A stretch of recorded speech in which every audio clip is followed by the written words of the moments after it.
சில கோழை கும்பல் தான் வாழ வேண்டி வேதங்கள் கொண்டாடுது.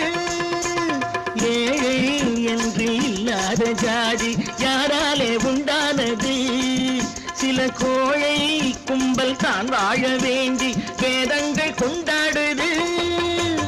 கோமகன் பூமகை கேவலம் மீனவன் என ஏன் காதலித்தான்?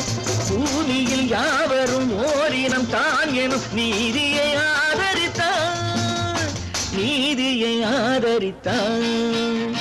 பட்டத்து ராஜாவும் பட்டாள சிப்பாயும் ஒன்றான காலம் இது. என் மாமனாரே வகி மாறி